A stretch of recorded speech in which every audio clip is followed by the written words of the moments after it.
நண்பர்களே, நம்முடைய இந்த சேனல் இருக்கக்கூடிய பெரும்பாலான படங்கள் போலவே இந்த படமும் சில உண்மை சம்பவங்களை அடிப்படையா வச்சு எடுக்கப்பட்ட ஒரு சிற்றின்ப விழிப்புணர்ச்சி திரைப்படம் தாங்க.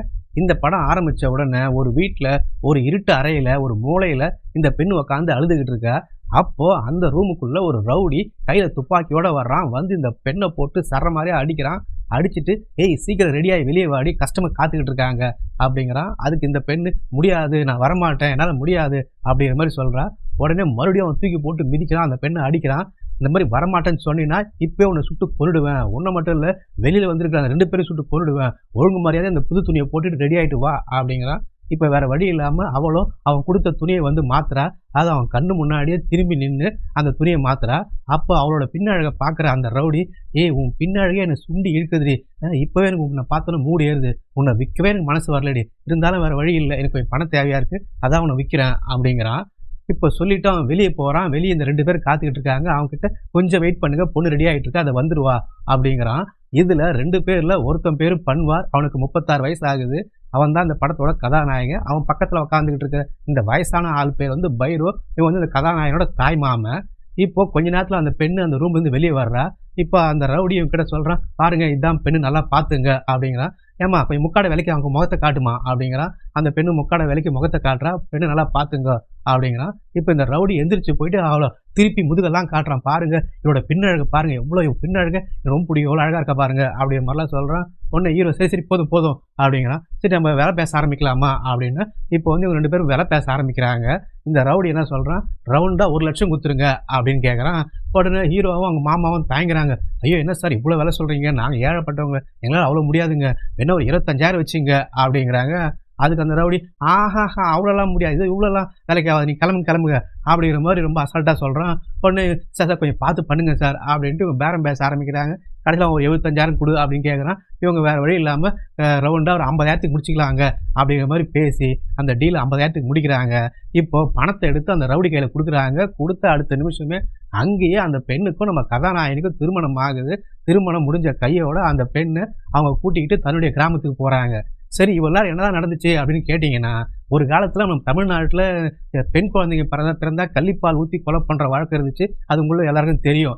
அதாவது ஒரு பெண் குழந்தை பிறந்தா வளர்ந்ததுக்கப்புறம் அவளுக்கு கல்யாணம் பண்ணுறதுக்கு நிறைய செலவு பண்ணி, நகை நட்டெல்லாம் போட்டு, வரதட்சணைலாம் கொடுத்து நிறைய பணம் செலவு பண்ணி ஆடம்பரமாக திருமணம் செஞ்சு வைக்கணும். அதுக்கு வசதி இல்லாத பெற்றோர்கள் அந்த பெண் குழந்தை பிறந்த உடனே அது கள்ளிப்பால் ஊற்றி ஒரு காலத்தில் கொண்டுட்டு இருந்தாங்க. தமிழ்நாட்டில் இருந்துச்சு. அப்படிப்பட்ட வழக்கம் வடநாட்டில் இப்போவும் இருந்துகிட்டு இருக்கு அப்படிங்கிற மாதிரி காட்டுறாங்க. அதாவது ராஜஸ்தானில் இருக்கக்கூடிய சில கிராமங்களில் இது போல் சில பெண் குழந்தைங்க பிறந்த உடனே கள்ளிப்பால் ஊற்றி கொலை பண்ணுறதுனால அந்த ஊரில் பெண்களே இல்லை, வயசு பெண்களே இல்லாமல் போனதுனால ஆண்கள் பெண்களை திருமணம் செஞ்சுக்க வழி இல்லாமல் போயிட்டு பணம் கொடுத்து, காசு கொடுத்து அவங்கள விலைக்கு வாங்கிட்டு வந்து அவங்கள திருமணம் செஞ்சுக்கிறாங்க. அதான் இப்போ இங்கே நடந்தது. இப்போ நம்ம ஹீரோ அந்த பெண்ணை காசு கொடுத்து வாங்கி திருமணம் செஞ்சுக்கிட்டு தன்னுடைய குக்கிராமமான அவங்களோட சொந்த ஊருக்கு கூட்டி போயிட்டுருக்காரு. இப்போ அந்த ஊரில் இருக்கிற பொதுமக்கள்லாம் நம்ம ஹீரோட மாமாவை பார்த்து, பைரவ் பரவாயில்லப்பா, சூப்பர்ப்பா, நீ ஒரு வகையாக உன் மருமகனுக்கு கல்யாணத்தை முடிச்சிட்டியப்பா, 36 வயசில் கல்யாணம் ஆயிடுச்சேப்பா அப்படிங்கிற மாதிரிலாம் பாராட்டுறாங்க. இப்போ அன்றைக்கி ராத்திரி ஆகுது. இப்போ அந்த மாமங்காரனும் நம்ம கதாநாயகனும் ஊருக்காரங்க எல்லாருக்கும் வந்து விருந்து கொடுக்குறாங்க. எல்லாருக்கும் சரக்கெல்லாம் வாங்கி கொடுக்குறாங்க. சந்தோஷமாக குடிச்சிக்கிட்டு இருக்காங்க. ஒரு பக்கம் இங்கே அந்த குடிசையில் பெண்ணை வந்து தயார் பண்ணுறாங்க. ஃபஸ்ட் நைட்டுக்கு அந்த பெண்ணை வந்து சில பெண்கள்லாம் அலங்காரம் பண்ணிக்கிட்டு இருக்காங்க. இப்போது நம்ம ஹீரோ அந்த குடிகாரங்க மத்தியில் உட்காந்துக்கிட்டு இருக்காரு. அவர் குடிக்கல, ஆனால் வந்து அந்த ஃபஸ்ட் நைட் ரூமே எட்டி ஆர்வமாக பார்த்துக்கிட்டு இருக்காரு. எப்போ அந்த ரூமுக்குள்ளே போகலாம், சந்தோஷமாக இருக்கலாம் அப்படின்ற மாதிரி பார்த்துக்கிட்டு இருக்காரு. ஆனால் இவங்க குடிகாரங்க உட்காந்து குடிச்சிட்டு பேசிகிட்டே இருக்கானுங்க. ஒரு வழியாக எல்லாமே குடிச்சு முடிச்சு மட்டையாக வரானுங்க.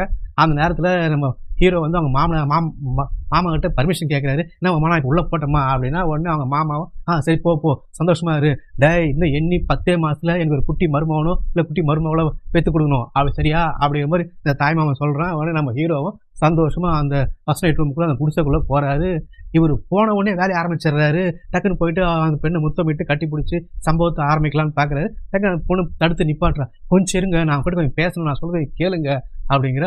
உடனே இவர் என்ன சொல்கிறாருன்னா, அதை பாரு, தயவு செஞ்சு நான் புரிஞ்சுக்கோ, நான் இந்த ஒரு சந்தர்ப்பத்துக்காக 20 வருஷமாக காத்துக்கிட்டு இருக்கேன், என்னுடைய உணர்ச்சிகள்லாம் அடக்கி வச்சுக்கிட்டு இருக்கேன், இனி ஒரு செகண்ட் கூட என்னால் தாமதிக்க முடியாது, அதனால் எது பேசுகிறதா இருந்தாலும் நீ காலையில் பேசு, இப்போ முதல்ல வா சம்பவம் பண்ணலாம் அப்படின்ட்டு அவர் பாட்டுக்கு பாய ஆரம்பிச்சிடுறாரு.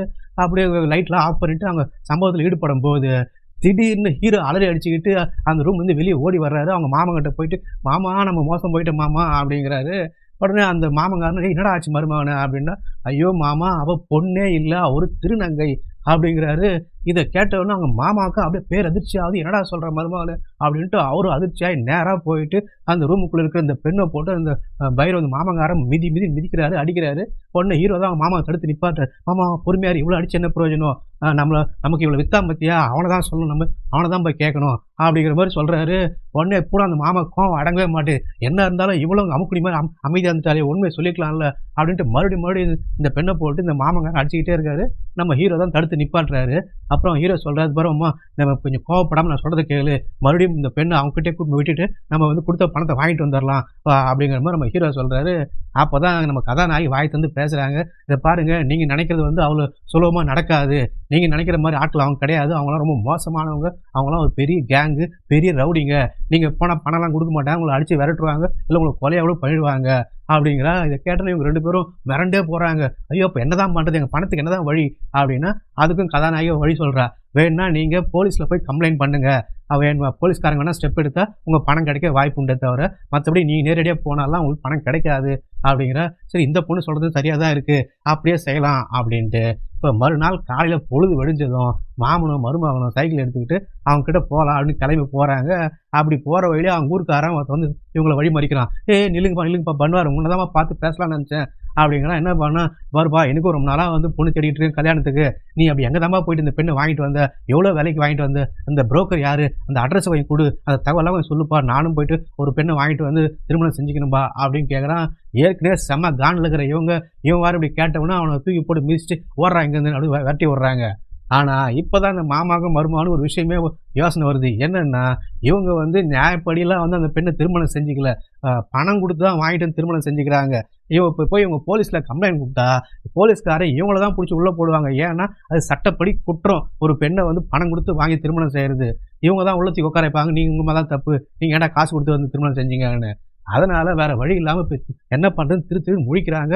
நம்ம ஹீரோவா உட்கார்ந்து கூப்பாடு போட்டு கதறி அழுவுறான். "மாமா போச்சே, என் பணமும் போச்சு, பொண்ணும் போச்சு. பொண்ணு போனா கூட பரவால்ல, என் பணம் போச்சு. எங்க அப்பா, அம்மா எனக்காக சேர்த்து வச்ச ஒரே சொத்து. அந்த 1/2 ஏக்கர் நிலத்த வித்து தானே கொண்டு போய் நானு அந்த 50,000 குடுத்து அந்த பெண்ண வாங்கிட்டு வந்தேன். எங்க அப்பா, அம்மா குடுத்த சொத்தும் போயிடுச்சு. நான் என்ன பண்ணுவேன் மாமா? இப்ப நான் எப்படி பொழைப்பேன்? என் பொழப்புக்கு என்ன வழி?" அப்படின்ற மாரிலாம் புலம்பி அழுவுறான். உடனே அந்த மாமனார், "டேய் மருமகனே, அவசரப்படாத இரு. மாமா நான் இருக்கேன்ல. ஏதாவது நம்ம யோசிக்கலாம். இரு, பொறுமையா இரு. முதல்ல நம்ம வீட்டுக்கு போலாம் வா" அப்படின்ட்டு இவங்க 2 பேரும் திரும்பி கிளம்பி வீட்டுக்கு வர்றாங்க. இப்ப வீட்டுக்கு வந்து பார்த்தா, இந்த பெண்ணு அதுக்குள்ளார இவங்களுக்கு வந்து நல்லா சமைச்சு வச்சிருக்கா. சரி, அத சாப்பிடலான்னு சாப்பிட்டு பார்த்தா, அப்படியே மாமனும் மருமகனும் மெய்மறந்து போயிடுறாங்க. சமையல் அவ்வளோ நல்லா இருக்கு. அந்த ரொட்டிக்கு அவ செஞ்சிருக்கிற அந்த சட்னி, அந்த குருமாலாம் வந்து அவ்வளோ நல்லா இருக்கு. அவ்வளோ டேஸ்ட்டா இருக்கு. அப்பதான் இந்த மாமனுக்கு ஒரு ஐடியா தோணுது. உடனே தன் மருமகன கூப்பிட்டு சொல்றான்.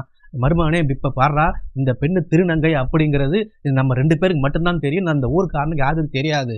அதனால நாம இந்த பொண்ண வீட்லயே வச்சுக்கலாம். அதாவது ஒரு வேலைக்காரியா வச்சுக்கலாம். நமக்கு சமைச்சு போடுறதுக்கு, நம்ம துணிமணிய துவைச்சு போடுறதுக்கு, வீட்டு வேலை செய்யறதுக்கு, இதுக்கெல்லாம் வந்து ஒரு வேலைக்காரியா இருக்கட்டும். கொஞ்ச நாள் போகட்டும். அதுக்கப்புறம் என்ன பண்றதுன்னு யோசிக்கலாம். இப்போதைக்கு அந்த பெண் நம்ம வீட்லயே வேலைக்காரியா இருந்துட்டு போகட்டும்டா" அப்படிங்கிற மாரி நம்ம மாமங்காரன் சொன்னோனே, நம்ம ஹீரோ வந்து அதுக்கு சம்மதிக்கிறாரு. "சரி மாமா" அப்படிங்கிறாரு.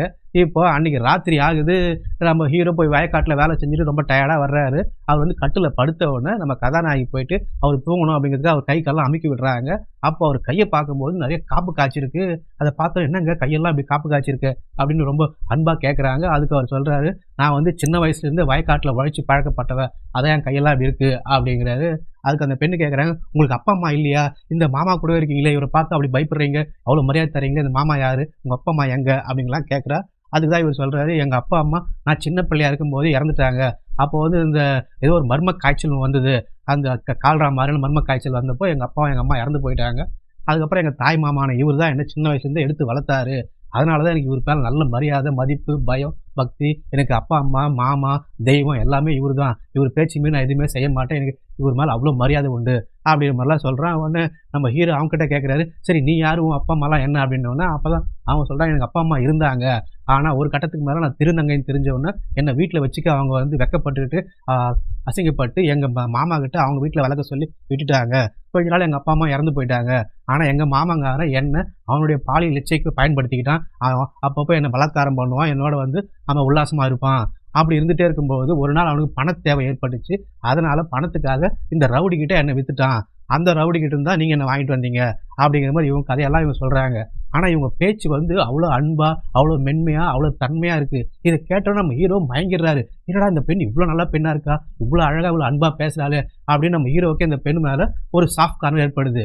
இப்போ அந்த பெண்ணு சொல்றா, நான் வந்து இப்போ பெரும்பாலும் வெளி உலகத்துலலாம் ஊர் சுத்துறதே இல்ல. எப்ப பாரு வீட்டுக்குள்ள 4 செவுத்துக்குள்ள தான் இருப்பேன். ஆனா ஒரு வகையில அதுவும் நல்லதுதான் அப்படிங்கிறா. ஏன் அப்படின்னா, நான் வெளி உலகத்துக்கு போனாலே கேலி கிண்டலும் தான் அனுபவிச்சிருக்கேன். ரொம்ப மனவேதனைக்கு உள்ளாவேன். அதை விட 4 செவுத்துக்குள்ள இருக்கிறதே எனக்கு நிம்மதியா இருக்கும். அப்படியே பழகிட்டேன். ஆனா என்னமோ தெரியல, இந்த ஊருக்கு வந்ததுக்கப்புறம் எனக்கு இந்த ஊரெல்லாம் சுத்தி பார்க்கணும்னு ஆசையா இருக்கு. ஆனா என்ன என்னால எப்படி முடியும்? அப்படிங்கிற மாரி கேட்டவுடனே உடனே ஹீரோ என்ன சொல்றாருன்னா, அதான் நான் இருக்கேன்ல, நீ ஏன் கவலைப்படுற? நான் உனக்கு இந்த ஊரெல்லாம் சுத்தி காட்டுறேன் அப்படின்னு சொல்றாரு. அதுக்கு நம்ம கதாநாயகி, ஐயோ உங்க மாமா இருக்காரு, அவரு விடமாட்டாரு அப்படின்னா, நீ அவர பத்தி கவலைப்படாத. காலையில நான் என்ன பண்ண போறேன் பாரு அப்படிங்கிறாரு.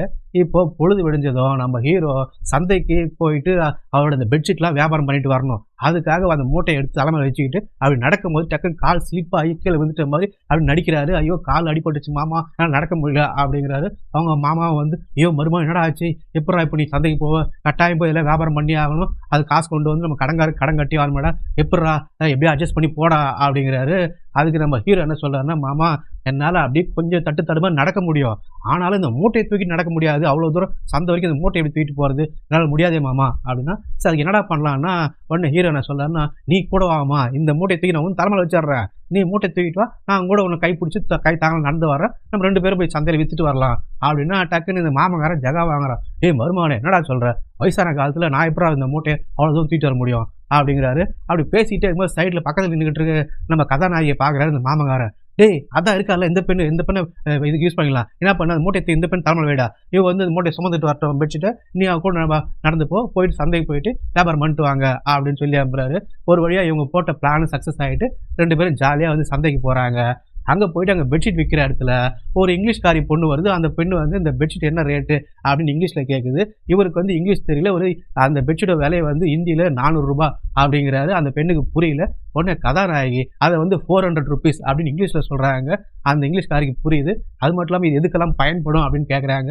உடனே நம்ம கதாநாயகி இங்கிலீஷ்ல சொல்றாங்க, இதை நீங்க வந்து கீழே விரிச்சு போட்டு மெடிடேஷன் பண்ணலாம், யோகா பண்ணலாம், தியானம் பண்ணலாம், இல்லைன்னா போர்வையாகவும் போய்த்திக்கலாம் அப்படிங்கிற மாதிரிலாம் இங்கிலீஷ்ல சொன்ன உடனே அந்த பெண்ணுக்கும் புரிஞ்சு போயிட்டு அதை காசு கொடுத்து வாங்கிட்டு போயிடுறா. இதை பார்த்தோன்னே நம்ம ஹீரோக்கு அவ்வளோ சந்தோஷம். அட பரவாயில்லையே நம்ம மனைவி இங்கிலீஷ் எல்லாம் பேசுறாளே அப்படின்ட்டு. அது மட்டும் இல்லாம சூப்பரா வியாபாரமும் பண்றாங்க அவங்க. அன்னைக்குள்ள வந்து அந்த மொத்த பெட்ஷீட் வியாபாரம் பண்ணி முடிச்சிடுறாங்க. அவ்வளோ சந்தோஷம். ₹4000 கிட்ட அவங்க லாபம் கிடைச்சிருது. எல்லாம் வித்துடுறாங்க. இப்போ ஜாலியா வந்து அந்த ஊர் சுற்றி பார்த்துட்டு சந்தையெல்லாம் சுற்றி பார்த்துக்கிட்டு வர்றாங்க. இப்போ இவங்க 2 பேருக்குள்ளேயுமே வந்து காதல் ஏற்பட்டு இவங்க 2 பேருமே ஒருத்தருக்கு ஒருத்தர் விரும்ப ஆரம்பிச்சிடுறாங்க. அப்படியே நேரா வீட்டுக்கு வர்றாங்க. ஆனா வீட்டுல அவங்க மாமன் கிட்ட இவங்க 2 பேரும் விரும்புறத காட்டிக்கல. 2 பேருமே பிடிக்காத மாதிரி நடந்துக்கிறாங்க. இப்ப மாமன் கிட்ட வந்து இந்த சம்பாதிச்ச பணத்தை கொடுத்தோன்னு அவருக்கு அவ்வளவு சந்தோஷம். பரவாயில்லையே இவ்வளவு சம்பாதிச்சிட்டீங்களே, சரி இந்தா ₹50 செலவு வச்சுடா அப்படின்னு தூக்கி கௌரவமா ஒரு ₹50 வந்து அவர் செலவு கொடுக்குறாரு. இப்ப மருமகனுக்கு அவனும் வாங்கிக்கிறான். அவன் போயிட்டு அது தண்ணி அடிக்கிறதுக்கு என்னவோ செலவு பண்ணிக்கிறான். இப்போ அப்படியே நாட்கள் அப்படின்னு நகருது. கொஞ்சம் சில மாதங்கள் ஆகுது. இப்போ ஊர்ல வந்து புரளி பேச ஆரம்பிக்கிறாங்க. இந்த மாமன்காரர்ட்ட கேட்கறாங்க. சில ஆண்கள்லாம் சும்மா வெட்டியா இருக்கிறவங்களாம், என்ன பைரவ் மருமகனுக்கு கல்யாணம் பண்ணி வச்சா இத்தனை மாசம் ஆகி போச்சு, அந்த பெண்ணு வந்து கர்ப்பமா இல்லையா, எதுவும் குழந்தை குட்டி எதுவும் இல்லையா அப்படிங்கிற மாதிரிலாம் கேட்க ஆரம்பிச்சோன்னே இவருக்கு என்ன பண்றதுன்னு தெரியல. நேரா மறுபடியும் இப்போ மருமகன்கிட்ட வர்றாரு. மருமகனே ஊருக்காரங்க வந்து பேச ஆரம்பிச்சிட்டாங்கடா, கேட்க ஆரம்பிச்சிட்டாங்க. இதுக்கப்புறம் நம்மளால அவங்கள வந்து சமாளிக்க முடியாது. அதனால என்ன பண்ணலான்னா, இந்த பெண்ணு வந்து குடும்பத்துக்கு ஒத்து வரல, இவளுக்கு வந்து குழந்தை பெற்று கொடுக்குற தகுதி இல்லை அப்படின்னு சொல்லி இவளை வெட்டி விட்டுடலாம். உனக்கு வந்து அதை வெட்டிட்டு வேற ஒரு பெண்ணை பார்த்து திருமணம் செஞ்சு வச்சிடறேன். இவ திருநங்கைன்னு சொல்ல தேவையில்ல, இவ வந்து தெரியல, இவ வந்து குழந்தை பெற்றுக்கிறது லாய்க்கு இல்லை அப்படின்ற மாதிரி சொல்லி காரணம் சொல்லி இவளை வந்து அறுத்து விட்டுலாண்டா அப்படிங்கிற மாதிரி சொல்றாரு. இதை கேட்ட விட நம்ம ஹீரோ கோவம் வருது. மாமா என்ன பேசுற நீ? குழந்தை என்ற ஒரே காரணத்துக்காக என் மனைவி வந்து வெட்டி ஒண்ணுன்றியா? அது முடியாது. நான் அவளை விரும்புறேன், நான் அவளை வந்து விட்டு கொடுக்க மாட்டேன், அவள் என் கூட தான் இருப்பா அப்படின்னு சொல்லி வாழ்க்கையில முதல் முறையா அந்த மாமன்காரர்கிட்ட எதிர்த்து சண்டை போடுறாரு நம்ம ஹீரோ. சரின்ட்டு இவங்க 2 பேருமே அவ்வளோ கோமா பேசிட்டதுனால நம்ம ஹீரோ மன வருத்தத்தில் போயிடுறாரு. போயிட்டு அடுத்த நாள் வேலையை முடிச்சுட்டு ராத்திரி லேட்டாக வர்றாரு. வந்து டயர்டாக படுக்கலான்னு பார்த்தா இவங்க இப்படி பேசிட்டு இருந்ததுனால இந்த கான்வர்சேஷன் நம்ம கதாநாயகி தெரியும் இல்லையா, அதனால வந்து அவங்களும் ஒரு வாரமாக மொழியில் உட்காந்து அழுதுகிட்டு இருக்காங்க. இப்போ நம்ம ஹீரோ கட்டிலிருந்து எந்திரிச்சு போயிட்டு அவங்களுக்கு ஆறுதல் சொல்றாரு. நீ ஒன்றும் கவலைப்படாத, நான் அவனை கைவிட மாட்டேன், எனக்கு உன்னை ரொம்ப பிடிச்சிருக்கு, நான் அவனை காதலிக்கிறேன் அப்படிங்கிறாரு. அதுக்கு அவங்க சொல்றாங்க, இல்லை இல்லை உங்கள் மாமா சொல்கிறது ஒரு நியாயம் இருக்கு இல்லையா, உங்களுக்கும் ஒரு குழந்தைன்னு தேவை இல்லையா, உங்களுக்கு ஒரு வாரிசு வேணும்ல, உங்கள் பரம்பரை தழைக்கணும்ல, அதுக்கு வந்து ஒரு குழந்தை வேணும், அதுக்கு நான் என்னால் பெற்று கொடுக்க முடியாதுல்ல, அதனால் நீங்கள் என்னை வெட்டி விட்டுட்டு வேற ஒரு பெண்ணை நல்ல உண்மையான பெண்ணாக பார்த்து திருமணம் செஞ்சு குழந்தை பெற்றுங்க, நான் இங்கே போயிடுறேன் அப்படிங்கிற மாதிரி சொன்னோன்னே உடனே ஹீரோ திட்டுறாரு, என்ன முட்டாள்தனமா பேசுற, நான் அப்படிலாம் உன்னை விட மாட்டேன், என்னதான் இருந்தாலும் நீ என் மனைவி, எனக்கு உன்னை பிடிச்சிருக்கு, நான் உன்னை உயிர் காதலிக்கிறேன் அப்படிங்கிறாரு. இப்போ இவங்க 2 பேருக்குள்ளேயுமே அந்த காதல் அதிகமாகி இவங்க 2 பேருமே அப்படியே ஒன்று மண்ணுமோ அதாவது சிற்றின்பத்தில் ஈடுபட ஆரம்பிக்கிறாங்க. ரொம்ப சந்தோஷமா அன்னைக்கு ராத்திரி இவங்க உல்லாசம் அனுபவிக்கிறாங்க. அப்போ நடு ராத்திரியா இருக்கும்போது அந்த வீட்டுக்கு வெளியில கட்டில படுத்துக்கிட்டு இருக்க இந்த மாமனுக்கு தண்ணி தாக எடுக்குது. சரி தண்ணி குடிக்கலாம் அப்படின்ட்டு அந்த வீட்டு பக்கத்து கிட்ட அந்த செவுத்து ஓரம் வந்து பார்க்கும்போது அந்த ஜன்னல் ஓரத்துல இருந்து முக்கல் முனகல் சத்தம் கேட்குது. இவங்க சிற்றின்பத்தில் ஈடுபடுற அந்த இஸ் ஆ ஊன்ற அந்த முக்கல் முனகல் சத்தம் கேட்டோன்னா என்னடா இதுன்னு இந்த மாமங்காரன் அந்த ஜன்னல் வழியா பார்த்தா இவங்க 2 பேரும் நல்லா உல்லாசம் அனுபவிச்சுட்டு இருக்காங்க. இப்பதான் இந்த முட்டாள் மாமனுக்கு ஒரு விஷயமே புரியுது. இவ்வளவு நாளா அவன் திருநங்கைனா அவங்களோட வந்து உல்லாசம் அனுபவிக்க முடியாது, அவங்களால சிற்றின்பம் செய்ய முடியாதுன்னு நினைச்சிட்டு இருந்தான். ஆனா இப்போ திருநங்கையோட சிற்றின்பமும் ஈடுபட முடியும், அவங்களால அந்த சுகத்தையும் கொடுக்க முடியும் அப்படிங்கிற ஒரு விஷயமே அவனுக்கு இப்பதான் புரிய வருது இந்த மாமங்காரனுக்கு. அது மட்டும் இல்லாம அவனுக்கு இன்னொரு ஐடியாவும் தோணுது. அப்போ இந்த பெண்ணை நாமும் தன்னுடைய பாலியல் இச்சைக்கு பயன்படுத்திக்கலாம், நாமளும் இந்த பெண்ணை அனுபவிக்கலாம் அப்படிங்கிற மாதிரி ஒரு குருட்டு எண்ணமோ இந்த மாமங்காரனுக்கு ஏற்படுது. அதனால என்ன பண்றான், காலையில பொழுது விடிஞ்சதும் தான் மருமகனை கூப்பிட்டு ஒரு வேலை சொல்றான். மருமகனே வயக்காட்டுல போயிட்டு அந்த வேலை இல்லையா அதை போய் முழுசா சாயங்காலம் வரைக்கும் இருந்து முடிச்சுட்டு வரணும் அப்படிங்கும்போது ஒரு ஆர்டர் போடுறான். மாமங்காரங்க தட்டாம செய்வார் இல்லையா, சரி மாமா அப்படின்னு அவரு சைக்கிள் எடுத்துக்கிட்டு அந்த சொன்ன வேலையை செய்து கிளம்பிடுறாரு. இப்போ இந்த மாமங்காரன் இந்த பெண்ணை கூப்பிட்டு கை கால் அமுக்கி விடுமா, ரொம்ப வலியா இருக்கு அப்படிங்கிறான். இந்த பெண்ணு கை கால் அமுக்கும் போது அப்படியே வந்து நம்ம கதாநாயகை தொட ஆரம்பிக்கிறான். இவங்களை வந்து உல்லாசத்துக்கு கூப்பிடுறான். உடனே கதாநாயகி பதறி போறாங்க. ஐயா என்ன பண்றீங்க, நான் வந்து உங்களுக்கு மகள் மாதிரி, உங்க மருமகளோட மனைவி, நீ நடந்துக்காதீங்க அப்படின்னா உடனே அவர் திட்டுறாரு. ஏய் என்னடி பேசுற, நீ வந்து என் மருமகனுக்கு உண்மையிலே மனைவினே ஆயிட்டியா, நீ யாருன்றதை மறந்துட்டியா, நீ ஒரு திருநங்கை, அதோட நிப்பாட்டிக்க, நீ ஒரு வேலைக்காரி இப்போதைக்கு இந்த வீட்டில் சரியா, வந்து படுனா படுக்கணும் அப்படிங்கிற மாதிரிலாம் இவருக்கு பண்ணோன்னா அவங்க மிரண்டு போகிறாங்க. இப்போ அவங்களால சமாளிக்க முடியல, அவர் வந்து தடுக்க முடியல. அவங்கள மீறி அவங்களோட இது இல்லாமல் அனுமதி இல்லாமையே அந்த பெண்ணை இவர் கொடூரமாக பலாத்காரம் பண்ணிடுறாரு. அதுக்கப்புறம் அன்றைக்கி ராத்திரி ஆகுது. ஹீரோ வந்து வேலையெல்லாம் முடிச்சுட்டு டயர்டாக வீட்டுக்கு வர்றாரு. இவங்க இருட்டு அறையில் உட்காந்து அழுதுகிட்டு இருக்காங்க. அதாவது அந்த ஜாக்கெட்லாம் கிழிஞ்சு அரகோர ஆடையோடு அப்படியே உட்காந்துக்கிட்டு அழுதுகிட்டு இருக்காங்க. உடனே இவருக்கு பதறி அடிச்சு போய் என்னம்மா ஆச்சு இதுமா ஆச்சுன்னு கேட்டவொன்னே இவங்க நடந்த விஷயத்தெல்லாம் சொல்கிறாங்க. உடனே அவர் கோவப்பட்டு வெளியே படுத்து தூங்கிட்டு இருக்கிற தான் மாமங்காரனை போயிட்டு சண்டை கூப்பிட்டு அவரை போட்டு சண்டை போடுறாரு. 2 பேரும் அடிச்சுக்கிறாங்க. அப்போ மாமங்காரன், டேய் நேற்று வந்த பெண்ணுக்காக உன்னை குழந்தைந்து தூக்கி வளர்த்து எண்ணெய் அடிக்க வந்துட்டியா, உன்னை என்ன பண்ணுற பாரு அப்படின்னு மாமனும் மருமகனும் கத்திக்கிட்டு சண்டை போட்டோன்னா அது கிராமங்கள்னால அந்த சத்தத்தை கேட்டு அங்கே இருக்கிற எல்லா ஆண்களும் வீட்டிலேருந்து எழுந்து வெளியே வந்துடுறாங்க. அங்கே பெரிய கலவரம் மாதிரி ஆகுது. எல்லாரும் ஏன்பா சண்டை போடுறீங்க, மாமனும் மருமகனும் இவ்வளோ ஒத்துமையாக இருப்பீங்களே அப்படின்லாம் கேட்கும்போது உடனே இந்த ஊர்க்கார் மத்தியில் வந்து நம்ம நல்லவனா ஆகணும் அப்படின்றதுனால இந்த மாமங்காரன் என்ன சொல்லிடுறான்னா உண்மையை போட்டு உடைச்சிட்றான். இந்த பாருங்க, இந்த பெண்ணு வந்து ஒரு திருநங்கை, அது வந்து எங்களுக்கு இப்போதான் தெரிய வந்துச்சு, அதனால அந்த பெண்ணை வெட்டி விட்டுறா, நான் வந்து உனக்கு ஒரு நல்ல உண்மையான பெண்ணா பார்த்து திருமணம் செஞ்சு வைக்கிறேன், உனக்கு ஒரு குழந்தை பிறக்கணும் இல்லையா அப்பதான் அப்படின்னு என் மருமகனுக்கு அறிவுரை சொன்னா இவன் கேட்க மாட்டேங்கிறான், அந்த பெண்ணை விட மாட்டேங்கிறான், நான் அந்த திருநங்கை காதலிக்கிறேன்றான், நீங்களே நியாயத்தை சொல்லுங்க அப்படின்னா அந்த ஊருக்காரங்களும் அப்படியே அதிர்ச்சி ஆகிறாங்க. ஏன்னா அவங்களுக்கு இப்போதான் தெரியும் இந்த பெண்ணு திருநங்கை அப்படின்னு. சரி ஓகே, இப்போ ராத்திரியா இருக்கு, எதுவாக இருந்தாலும் நாளைக்கு காலையில் பஞ்சாயத்தை கூட்டி பஞ்சாயத்தில் பேசிக்கலாம் அப்படின்னுறாங்க. இப்போ மறுநாள் காலையில் பஞ்சாயத்தில் நிப்பாட்டுறாங்க. இப்போ பஞ்சாயத்து விசாரிக்கிறாங்க. இப்போ பன்வார்கிட்ட, இந்த பார்பா பன்வார் என்னப்பா சொல்ல வர நீன்னா, அவர் என்னன்றாருன்னா, அவங்க என்னதான் திருநங்கையாக இருந்தாலும் நாங்கள் தொட்டு தாலி கட்டின என் மனைவியாவோ, அவளை வேணா வெட்டி விட மாட்டா, அவள் என் கூட தான் இருப்பா அப்படின்னு. அதுக்கு ஊருக்காரங்களாம் ஒத்துக்க மாட்டுறாங்க. இல்லை, நம்ம ஊர் கட்டுப்பாடு உள்ள ஒரு திருநங்கை வந்து நம்ம ஊரில் இருக்க நாங்கள் அனுமதிக்க மாட்டோம், இது வந்து முடியாது, ஒத்துக்க மாட்டோம் அப்படிங்கிறாங்க. அப்போ வந்து ஒருத்தர் நியாயம் பேசுகிறான். அந்த ஊருக்காரன் அவனை பார்த்து நம்ம ஹீரோ திட்டுறாரியோ, நீ எல்லாம் வந்து நியாயம் பேசுறியா, உன் குடும்ப கதை எனக்கு தெரியாதா, உன் மனைவி ஏன் உங்கள் வீட்டை விட்டு இந்த ஊரை விட்டு போனால் எனக்கு தெரியாதா அப்படிங்கிறான். 1 லட்ச ரூபா கொடுத்து ஒரு பெண்ணை விலைக்கு வாங்கிட்டு வந்து திருமணம் செஞ்சு அவளை நீ மட்டும் அனுபவிக்காம உன் அண்ணன் தம்பி மாமன் மச்சான் பெரியப்பன் சித்தப்பன் ஒப்பன் எல்லாம் சேர்ந்து அந்த பெண்ணை அனுபவிச்சிக்கல.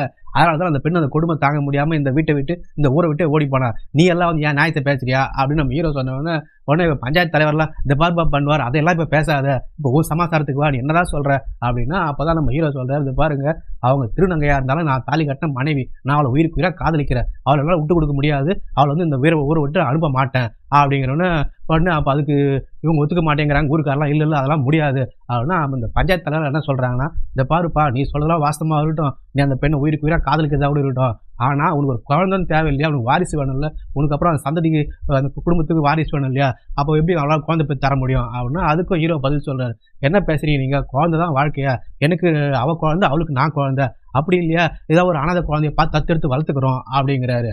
அதுக்கு அந்த ஊருக்காரங்க என்ன சொல்கிறாங்கன்னா, இந்த பாருப்பா, நீ பேசுறதெல்லாம் வந்து நல்லா இருக்கும், கேட்கறதுக்கு நல்லா இருக்கும், ஆனால் இது நடைமுறைக்கு ஒத்து வராது அதனால வந்து கரெக்டான ஒரு முடிவை சொல்லு. என்னதான் நீ சொல்ல வர? சரி நீ இருப்பா பைரவ், நீ சொல்லுப்பா, என்னப்பா உன்னுடைய முடிவு என்னப்பா அப்படி அவங்க மாமனார்ட்ட கேட்டோன்னா அவர் என்ன சொல்றாருன்னா, இந்த பாருங்க என் மருமகன் என் பேச்சை கேட்டுக்கிட்டு இப்போ அந்த பெண்ணை விரட்டி விட்டான்னா, இப்போ அவன் இருக்கிற வீடு அந்த இன்னும் கொஞ்சம் நாள் நிலம் இருக்குது, அதெல்லாம் என் பேரில் என்னோடது, அது மொத்தமே என் மருமகனுக்கே கொடுத்துருவேன். அது மட்டும் இல்லாமல் உண்மையிலே ஒரு நல்ல பெண்ணாக மறுபடியும் பார்த்து அவனுக்கு திருமணமும் செஞ்சு வைப்பேன். இது எல்லாமே செய்வேன். அவன் என் பேச்சை கேட்டானா, இல்லை அந்த பெண்ணு தான் வேணும்னா இந்த வீடு அந்த நிலத்தெல்லாம் விட்டுட்டு அந்த பெண்ணை மட்டும் அவன் கூப்பிட்டு இந்த ஊரை விட்டு போயிடணும், எப்படி வசதி கேட்டு சொல்லுங்க அப்படின்னு மாமங்காரன் சொன்னோடனே இப்போ நம்ம ஹீரோ வேறு வழி இல்லாமல் சரண்டர் ஆயிடுறாரு. அவங்க மாமங்காலே போய் வந்துடுறாரு. எனக்கு என் மாமா தான் முக்கியம், மாமா என்னை மன்னிச்சிரு, என்னை வந்து சின்ன குழந்தை தூக்கி வளர்த்த மாமா தான் எனக்கு முக்கியம் அப்படின்னா இப்போ நம்ம கதாநாயகியோட கதை வந்து அப்படியே அனாத கண்டிஷன் ஆகிடுது. அவங்க பாடி இப்போ அந்த ஊரை விட்டு கிளம்பி போக ஆரம்பிக்கிறாங்க.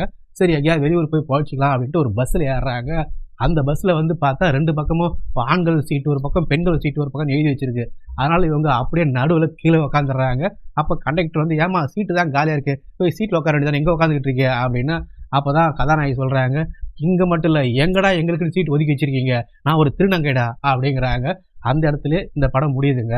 அன்பர்களே, இந்த படம் மூலிமா என்ன சொல்ல வர்றாங்க அப்படின்னா, உலகம் என்னதான் வளர்ச்சி அடைஞ்சாலும் எவ்வளோதான் டிஜிட்டல் மயம் ஆனாலும் திருநங்கைகளை பொறுத்த வரைக்கும் இன்னும் அவங்களுக்கு விடியவே இல்லை. இந்த சமூகம் வந்து அவங்கள இன்னும் ஏற்றுக்கவே இல்லை, அவங்களுக்கு எந்த மாற்றமும் கிடைக்கவே இல்லை அப்படிங்கிறத அந்த படம் மூலமாக சொல்ல வர்ற விஷயம். ஆனால் என்ன கேட்டால் என்னுடைய தனிப்பட்ட கருத்து என்ன அப்படின்னு கேட்டிங்கன்னா, முதல்ல திருநங்கைகளோட பெற்றோர்கள் மாறணும். அதாவது அந்த திருநங்கையோட அப்பா வந்து நம்மளுடைய விந்துக்கு பிறந்தவன் தான் இந்த குழந்தை, அதனால் நம்ம அதை ஏற்றுக்கணும், நம்ம வீட்டில் வச்சு வளர்க்கணும் அப்படின்னு நினைக்கணும். அதே போல் அந்த திருநங்கையோட அம்மாவும் என்ன இருந்தாலும் 10 மாதம் நம்ம வயிற்றில் சுமந்து பெற்ற குழந்தை இது, அதனால் நம்ம வந்து நம்ம வீட்டில் வச்சுக்கணும். அதுபோல் ஒரு ஆண் பெண் குழந்தை வளர்க்குற மாதிரி அந்த குழந்தைய சரிசமமாக அவங்க வீட்டில் வளர்க்கணும். அப்படி ஒரு பெற்றோரும் ஒரு திருநங்கையை வீட்டை விட்டு வெளியே அனுப்பாமல் அவங்க ஏற்றுக்கிட்டாலே கொஞ்சம் கொஞ்சமாக மாற்றம் அடைஞ்சு அந்த திருநங்கைகளுக்கு ஒரு நல்ல ஒரு வாழ்க்கை அமையும் அப்படிங்கிறது என்னுடைய தனிப்பட்ட கருத்துங்க. இந்த கருத்தில் உங்களுக்கு ஏதாவது மாற்று கருத்து இருந்தால் அதை கமெண்டில் சொல்லுங்கள். மேலும் இது போல் ரொம்ப வித்தியாசமான குறிப்பாக உண்மை சம்பவங்களை அடிப்படையாக வச்சு எடுக்கப்பட்ட திரைப்படங்களோட கதைகளை நீங்கள் பார்க்க கேட்க விருப்பப்பட்டால் மட்டும் இப்போவே நம்முடைய இந்த சேனலை சப்ஸ்கிரைப் செய்து பக்கத்தில் இருக்க பெல் பட்டனையும் ஆன் செய்து வச்சுக்கோங்க.